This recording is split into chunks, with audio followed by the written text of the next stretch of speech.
Welcome to another episode of the Firepreneurs podcast. We are continuing with our series today of Firepreneurs 101. Today's discussion is going to be about what is direct labor. So if you have been following along in our series, we started with gross revenue. We wrapped up getting into cost of goods sold, so COGS for short. When you're looking at a profit and loss statement, or you're looking at the COGS section specifically in your profit and loss statement, you're going to see a phrase that says direct labor. On other businesses, it might be technician pay. This is the expense that you pay your people to go do the thing. Put as simply as it gets. Are you the person, doing the wand for the carpet cleaning? Are you the person on the junk removal truck picking things up and putting things down? Then you are part of what's called direct labor. You are in the COGS. If you are the person performing the service that the company gets paid to perform, then you are in the category of direct labor. Put another way, on a lot of exterior cleaning companies will call it like technician pay. This is what you pay your technicians to do the thing. So where it gets a little confusing at times is you're the owner, it's a 1, 2, 3 person shop, and you're kind of doing the thing most of the time, and then you have some people helping you do the thing, but you're the owner, right? So you don't pay yourself in direct labor, right? I say that you do.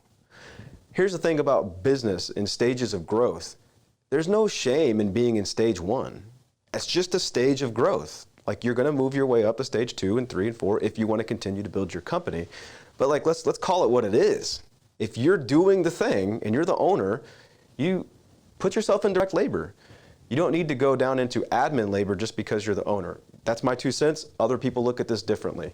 But I like to train and coach for everyone to think about whatever role you're doing in the company the most at that time. That's where your payroll should be in your profit and loss statement until you're not the person doing the thing anymore. And then you move out of direct labor. So that's where it can get a little murky, is like, well, where do I put myself if I'm the owner? Do I put myself in direct labor? I would ask you, do you spend 80% of your time doing the work? And if the answer is yes, then I think you go in direct labor. What about if it's someone who is doing estimates? They're going out and doing estimates. Sometimes they ride the truck and they can go out on a truck if they need to, but they're just the one doing estimates. How much time are they spending doing the thing? 20% of their time is actually doing the service, performing the service. The most 80% is performing the estimate. Well, the estimate itself is actually a support task. It's not doing the service. It's performing an estimate, which is a support task of the service. So an estimator, to me, is going to go in your admin labor because they're doing the estimates. They're not performing the service. So we're trying to get really specific here. They have to be doing the thing. All right, so then another question I've been asked, and this is my position on it, but what do we do about an operations manager? Clearly, that is an admin cost. He's a manager. He or she is a manager. I don't know. You tell me. Is that manager managing the operation, but still spending 80% of their time in the field doing the thing? Yes, they're still in the field doing the thing, but they still manage. They build the schedule. They manage the team in the morning. They get all the trucks out on time, and then they go out on a truck, and they're normally training somebody or they're doing some jobs solo. If they're doing the thing, right? And I know they're doing some support tasks before the day gets started and everything. And at the end of the day, maybe they're buttoning up the schedule for the next day or what have you. But if they're spending 80% of their time in any given day doing work that produces revenue for the business, direct labor. Titles don't have to dictate where they go on your profit and loss statement.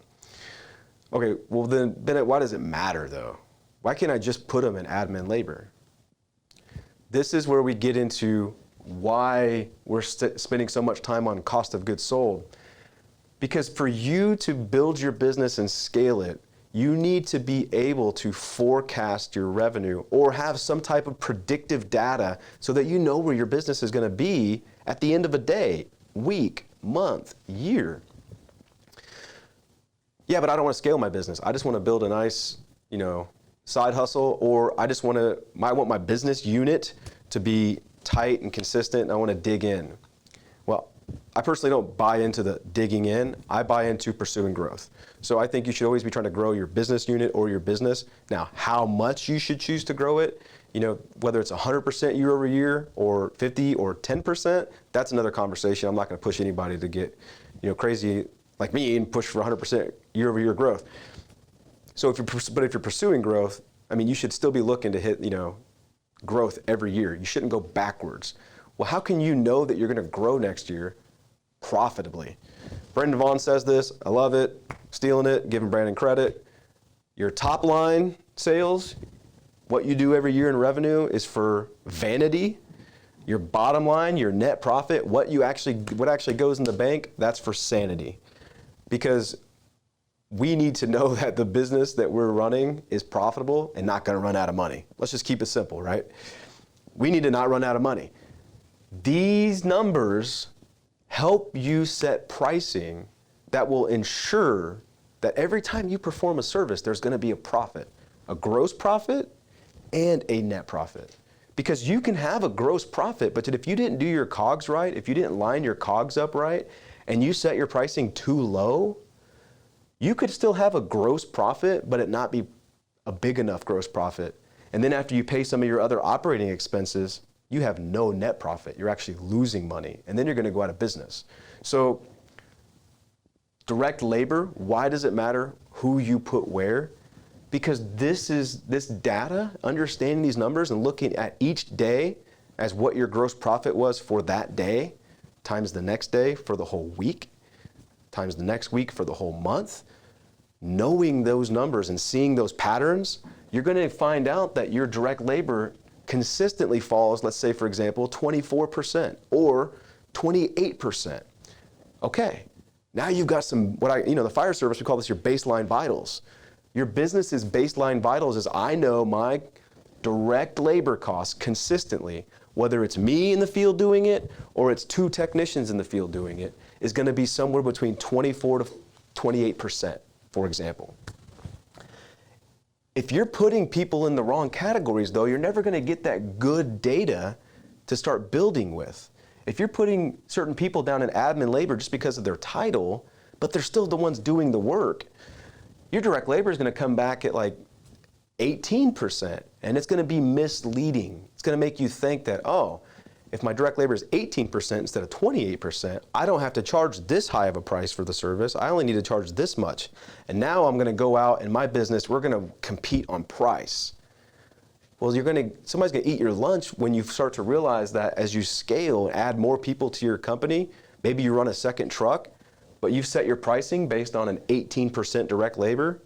That second truck that goes out is going to run at 28%.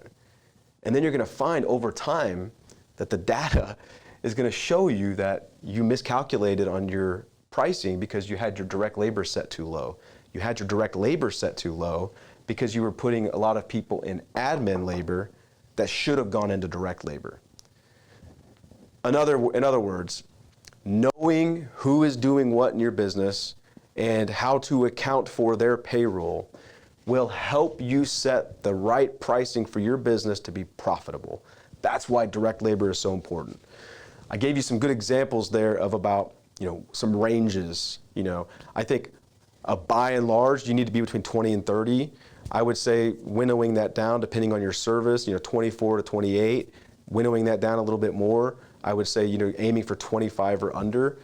Those are going to give you, in a services business, that's going to give you a really healthy amount on these other categories like fuel, chemicals, materials, and insurance. That's going to give you roughly 15% left to play with so that you could turn a gross profit percentage of 60% or higher. So on $1,000, that would be a gross profit of $600. You spent $400 on your COGS. In that scenario, say 25% on $1,000 in sales, your direct labor, what you paid your team members to do the service to make that money, was $250. So let's quick rundown on direct labor. In that scenario I just gave, you might be saying like, man, yeah, you're being kind of greedy, Bennett. Like, $1,000, 400 for COGS, that's left with $600. Do I really need to have a profit of $600 on every day? Save that. Hold on to that. That's not what I'm saying. This is called gross profit, not net profit. Okay? So that $600 gross profit does not go in the owner's pocket. And for all the owners that are watching this, you've probably had this kind of a complaint at some point in time, like, look at all this profit we make. I want to get paid more. I should get paid more. Well, they only see the profit as the gross profit. They don't realize all these other expenses. And it took me some time in my business to coach my team members to understand that the gross profit is not real profit. That's just the gross profit before you deduct all your operating expenses. The net profit, what actually is left, what goes in the bank, that's the number that you want to coach your people to understand is the important number, not the gross profit number. So that 600 that was left was not really left. It's just what's left before we deduct all these other expenses. So back to the top, direct labor. What is direct labor? Come full circle here. What you are paying people to do the thing. What you are paying people to perform the service. And it needs to be people's payroll who are actually performing the service. I gave some examples of some positions that sometimes get confused on where they should go. Another question I get asked is like, this person can go put out fires, so to speak, but by and large, they're inside sales, or they're managing the operation, or they're managing dispatch in the call center, but they can't go out on a truck. Well, by and large, you said it yourself. They're doing the support tasks and the admin tasks of the business. They're just capable of fighting fire, right? So that doesn't mean they necessarily go in direct labor. So those are some good examples. Direct labor or technician pay. Those are some of the biggest factors, the biggest expense in your COGS for a services company.